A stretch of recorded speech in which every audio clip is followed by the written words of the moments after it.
It has been over 13 years since the last great Kingdom Hearts game, in my opinion, was released back in December 22nd, 2005. And for the longest time, many of us thought that this game was a myth, it would never see the light of day. But here we are in 2019 and Kingdom Hearts 3 is finally here, and with the amount of hype that has been building for this game for well over a decade, the only question remaining is, was this game worth the wait? But unfortunately, I may be in the minority of Kingdom Hearts fans whose overall experience with Kingdom Hearts 3 was anything but truly amazing in the long haul, and would ultimately feel that too much time has passed for this game to bring us any satisfying conclusion. And if that is in fact what we get here, then let's just say it was overall a little bit underwhelming. Starting off with the story, which I believe takes place sometime after the events of Dream Drop Distance, and I guess the bad guy from Birth by Sleep is trying to do something, and he has to revive members of Organization 13, and I was pretty sure most of them were wiped out in Kingdom Hearts 2, and he needs Star and his friends to do something in order to do something else, okay.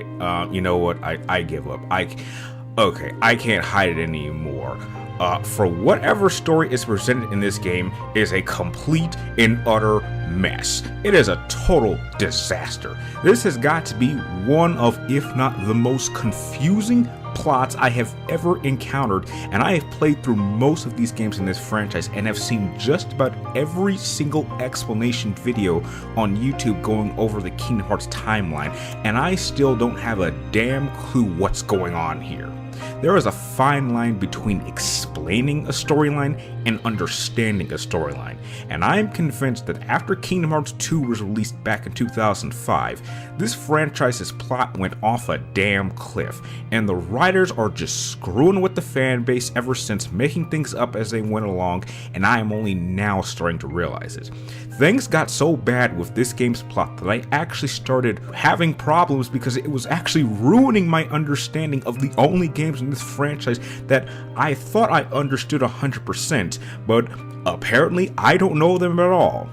There are just too many things going on at the same time, with there being too many characters doing too many different things that have nothing in common, and it became a never-ending cycle for the first 12 hours of me constantly asking multiple questions and not getting any answers. Things got so bad that I had to do something that I haven't done in a decade. I literally gave up on the plot. And from, I believe, the halfway mark, I literally just started skipping every single cutscene until the credits started rolling. Now, some people online have compared this problem to how the story for Final Fantasy 15 played out.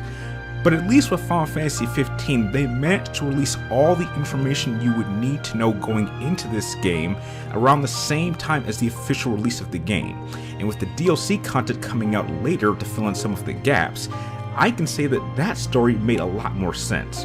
And I've even heard some people online compare this plot to the entire Metal Gear Solid franchise, that as crazy as it can get sometimes, to the point where even the master and legend himself, Hideo Kojima, gets confused, for us hardcore fans, we can actually understand and explain this plot, but that is not the case here. The last time I gave up on a plot for not just a JRPG, but any game that I've played through in the past 10 years, I played this. And for those of you who've been watching my channel long enough, you know how much I absolutely despise that game and everything it stands for.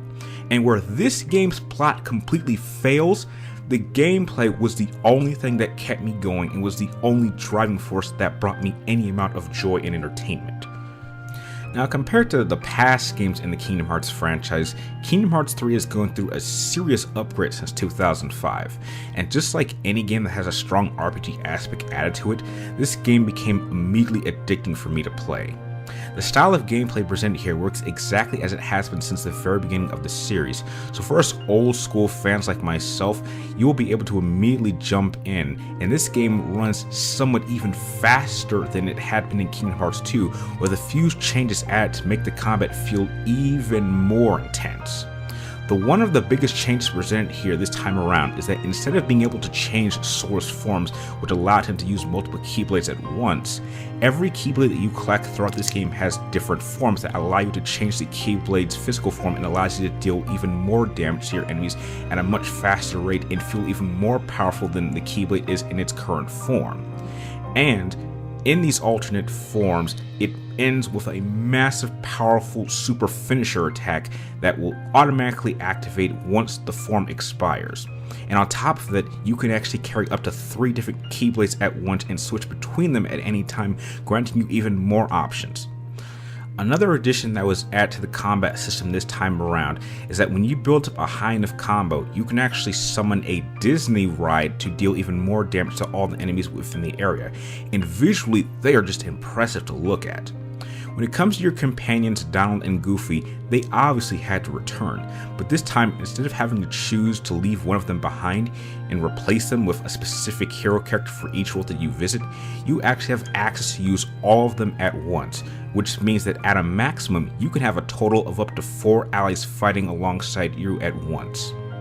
Over the course of the game, you will have the opportunity to play as other key characters in the story besides Sora, but unfortunately these moments are very few and in between, and I just wish that we'd been given more time to play as these characters.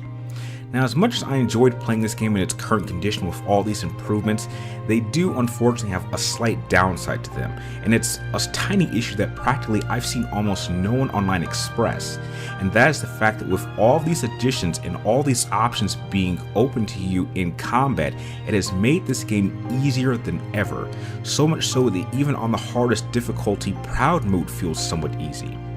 In my entire first playthrough, I literally never died once in the standard gameplay fighting style, even going all the way up to the later boss fights.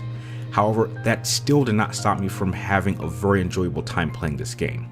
But as fun as the standard combat style has been greatly improved upon, there is no question that the biggest improvement was actually added to the gummy ship aspect of the game.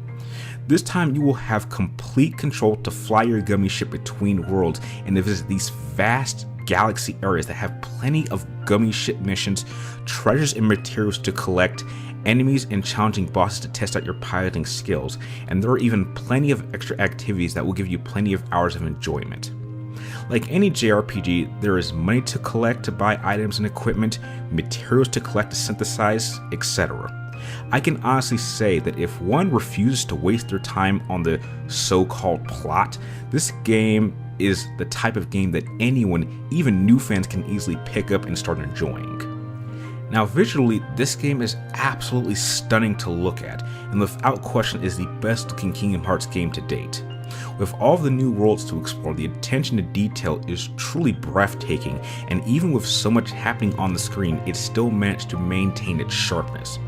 The soundtrack this time around does manage to get the job done to add to the atmosphere this game provides, but outside the opening song, which it is my personal belief that it is actually my least favorite of the opening songs that each entry in the main series has had, this soundtrack is less memorable than the previous soundtracks, and it even goes out of its way to reuse older tracks to add a nostalgia factor.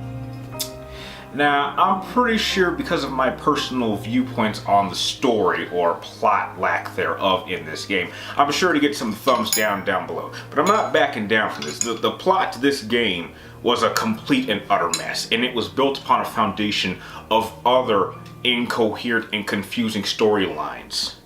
And when you really think about it, I think that the blame for why the game came in the condition that it's in and my personal problems with it, I think the blame needs to go all around. I personally blame Square for waiting so long because there was just no way that this game should have taken as long as it did to come out. This game could have easily had come out in 2008 and 2010 and continued to build off the momentum of Kingdom Hearts 2, which was already an incredible game, instead of trying to build up hype just to disappoint the mass majority of us.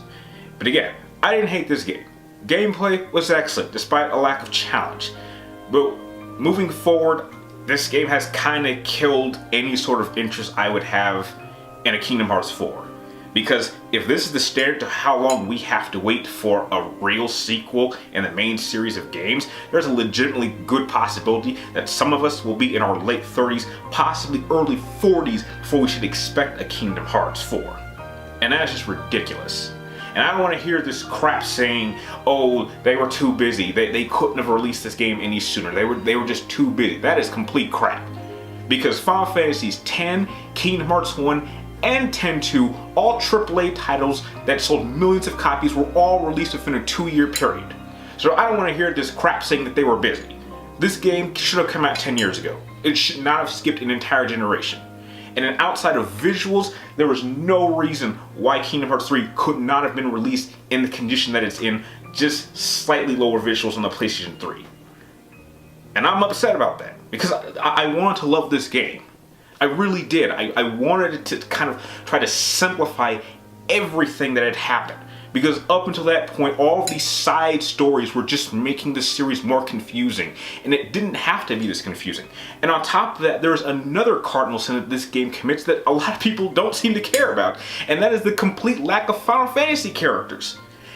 How in God's name does Square completely rip out all Final Fantasy characters? Sure, this game has a couple of little references, but that's no excuse. If anything, I was playing the first set of Kingdom Hearts games more for the Final Fantasy characters than I was the Disney characters. I was hoping that maybe we would even get a Final Fantasy world. And yes, they throw in a couple of references again, but no, I still wanted Final Fantasy characters, and they're not here, and I'm upset about that.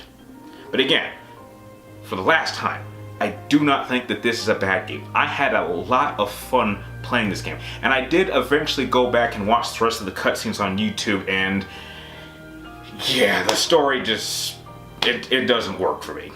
Now, if I had to give this game a rating, I'm going to do this on a number scale, starting from 10. The story is a complete fail, which means it drops down to a 9.